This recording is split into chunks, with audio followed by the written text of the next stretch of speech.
मंत्राधिराज राजश्च, ये जो मंत्र है गायत्री, ये सभी मंत्रों का अधिराज है।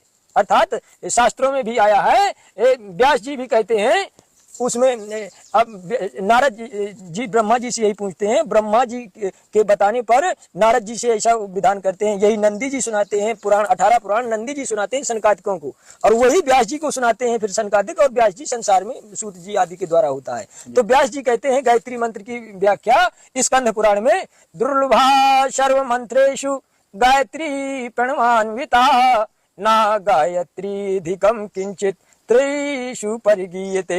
ये संसार में गायत्री मंत्र दुर्लभ है, ऐसा व्यास जी कहते हैं। ये मंत्र की साधना बड़ी ही दुर्लभ है। गायत्री से बढ़कर कोई भी अधिक मंत्र परिगीयते, किंचित मात्र भी अधिक क्षमतावान नहीं है।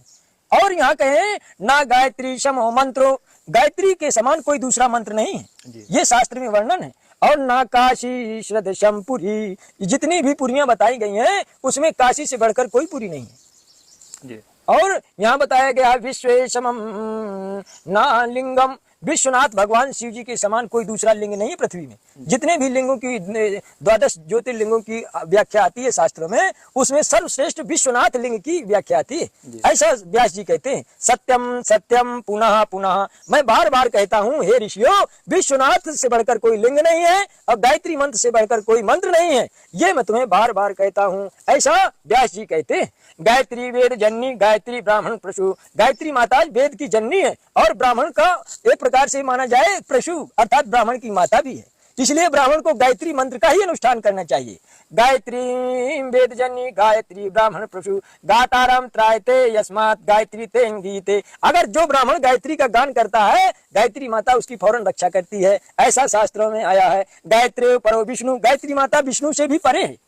गायत्री परो विष्णु गायत्री पर शिवा, गायत्री माता शिव रूप से भी परे है। गायत्री परो ब्रह्मा गायत्री त्रयी तथा, अर्थात गायत्री ब्रह्मा से भी परे है। ये सदा शिव रानी है, सदा शिव की अर्धभाग में वास करने वाली है, अर्थात जो ब्रह्मा विष्णु महेश स्वरूप है उनसे भी परे है ये तत्व। क्योंकि गायत्री माता का जो तृतीय चरण है वो ब्रह्मा विष्णु महेश है, अर्थात गायत्री माता की ही उपासना हो रही है। अगर ब्रह्मा विष्णु महेश रामकृष्ण उपासना जो हो रही है शंकर भगवान की, तो ये गायत्री माता के तृतीय चरण की उपासना है।